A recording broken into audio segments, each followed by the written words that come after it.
Hello everyone, welcome to the Bong tasty hub.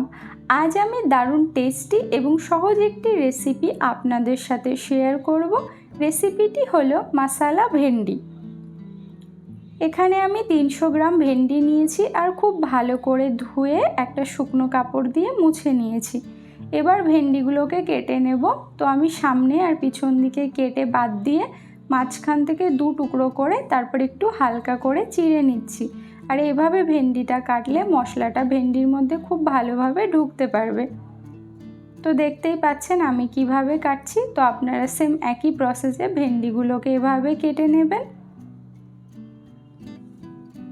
তো এখানে আমার ভেন্ডিগুলো কাটা হয়ে গেছে, দেখতেই পাচ্ছেন সমস্ত ভেন্ডি আমি এখানে কেটে নিয়েছি। এবার আমি একটা মশলার পেস্ট বানাবো। তার জন্য নিয়ে নিচ্ছি 3 চামচ টক দই, দিয়ে দিচ্ছি 1 চামচ ধনিয়া গুঁড়ো, দিয়ে দিচ্ছি 1 চামচের একটু কম জিরে গুঁড়ো, দিয়ে দিচ্ছি 1 চামচ লঙ্কা গুঁড়ো আর দিয়ে দিচ্ছি 1/2 চামচ গরম মশলার গুঁড়ো, দিয়ে খুব ভালো করে মিক্স করে ফেটিয়ে নিতে হবে।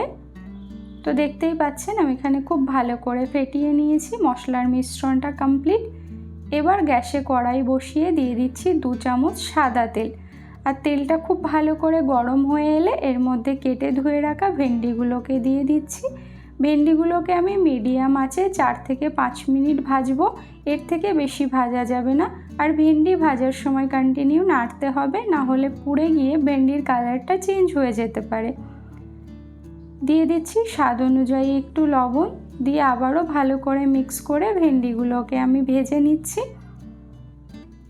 তো দেখুন ভেন্ডিগুলো এখানে আমার অনেকটাই ভাজা ভাজা হয়ে এসছে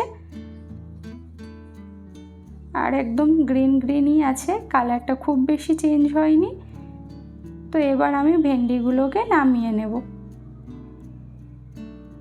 তো ভেন্ডিগুলোকে আমি একটা পাত্রে তুলে নিচ্ছি। এবার আমি আরও একটু তেলের মধ্যে অ্যাড করে দিচ্ছি। ফোড়নে দিয়ে দিচ্ছি গোটা জিরে আর 2টো কাঁচা লঙ্কা। ফোড়নটাকে একটু ভেজে নিয়ে এর মধ্যে আমি অ্যাড করে দিচ্ছি পেঁয়াজ কুচি। আমি এখানে 2টো মিডিয়াম সাইজের পেঁয়াজকে কুচি করে নিয়েছি। পেঁয়াজটাকে আমি হাই ফ্লেমে একটু ব্রাউন কালার করে ভেজে নেব।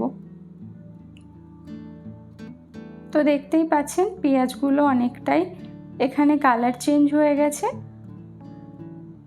তো পেঁয়াজ ভাজাটা আমার এখানে একদমই কমপ্লিট, একটু ব্রাউন কালার করে ভেজে নিয়েছি। এবার এর মধ্যে অ্যাড করে দিচ্ছি 1 চামচ আদা রসুন বাটা, দিয়ে খুব ভালো করে কষিয়ে নিতে হবে যাতে আদা রসুনের কাঁচা গন্ধটা চলে যায়। আর এই সময় ফ্লেমটাকে মিডিয়াম আঁচে রাখতে হবে। কষানো হয়ে গেছে, এবার দিয়ে দিচ্ছি 1/2 চামচ হলুদ গুঁড়ো, কালারের জন্য দিয়ে দিচ্ছি 1/2 চামচ কাশ্মীরি লঙ্কার গুঁড়ো। আর কাশ্মীরি লঙ্কার গুঁড়ো আপনারা সবসময় তেলের উপর ব্যবহার করবেন, তাহলে তরকারির রং কিন্তু ভীষণই ভালো হবে। তো খুব ভালো করে আমি এখানে কষিয়ে নিয়েছি। এবার আমি এর মধ্যে অ্যাড করে দিচ্ছি টমেটোর পেস্ট। একটা ছোট সাইজের টমেটো এখানে আমি পেস্ট করে নিয়েছি। দিয়ে দিচ্ছি স্বাদ অনুযায়ী লবণ। এবার আমি মশলাটাকে খুব ভালো করে কষিয়ে নেব যাতে টমেটোর কাঁচা গন্ধ চলে যায় আর টমেটো থেকে তেল রিলিজ করতে শুরু করে। তো দেখতেই পাচ্ছেন মশলাটা এখানে আমি খুব ভালো মতো কষিয়ে নিয়েছি। তো মশলা থেকে তেল রিলিজ করতে শুরু করেছে। এই সময় আমি এর মধ্যে ফ্যাটানো টক দই আর মশলার মিশ্রণটা অ্যাড করে দিচ্ছি। আর এই টক দই দেওয়ার সময় আপনারা ফ্লেমটাকে কিন্তু একদম লোতে রাখবেন। আর যারা রান্নাতে নতুন তারা ফ্লেমটাকে অফ করে তারপরে এভাবে কষাবেন, না হলে কিন্তু টক দই কেটে যাওয়ার সম্ভাবনা থাকে। তো মশলাটা আমি খুব ভালো মতো কষিয়ে নিচ্ছি। দেখতেই পাচ্ছেন টক দই দেওয়ার পরে কিন্তু এভাবে কন্টিনিউ নাড়তে হবে।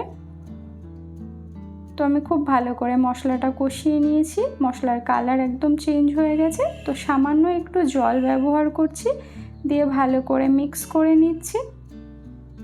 মশলা যাতে পুড়ে না যায় তার জন্য এখানে জল ব্যবহার করেছি। আর তরকারির স্বাদ ব্যালেন্স রাখার জন্য এখানে 1/2 টিস্পুন চিনি অ্যাড করেছি। আপনারা যারা চিনি পছন্দ করেন না তারা স্কিপ করতে পারেন।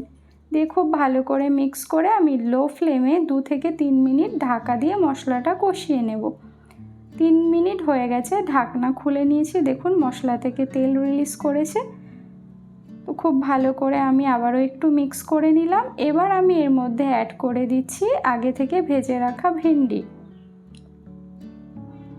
ফ্লেমটাকে কিন্তু আমি এখনও লো রেখেছি এই পর্যায়ে। তো ভেন্ডিটা মশলার সাথে আমি 1 মিনিট মতো একটু কষিয়ে নিচ্ছি। তো 1 মিনিট আমার কষানো এখানে কমপ্লিট। এবার এর মধ্যে আমি পরিমাণ মতো গরম জল ব্যবহার করছি, দিয়ে ভালো করে মিক্স করে নিচ্ছি।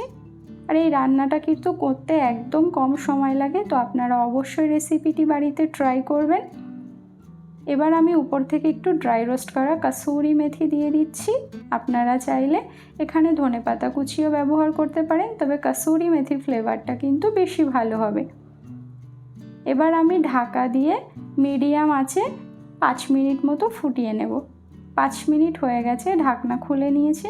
তো দেখুন তরকারিটা দেখতে কতটা সুন্দর হয়েছে। তো মশলা ভেন্ডি আমার এখানে একদমই রেডি হয়ে গেছে। আর এটা লোভনীয় হয় আর খেতে কিন্তু দুর্দান্ত হয়। তো আপনারা অবশ্যই রেসিপিটি বাড়িতে বানাবেন, আর বানানোর পরে কেমন লাগলো কমেন্ট বক্সে জানাবেন। তো এখানে আমার রান্নাটা কমপ্লিট, ফ্লেমটা অফ করে দিয়েছি। এবার এটাকে আমি একটা প্লেটে সার্ভ করে নিয়েছি। তো এটা চাইলে আপনারা পরোটা, রুটি, ভাত সব কিছুর সাথেই পরিবেশন করতে পারেন।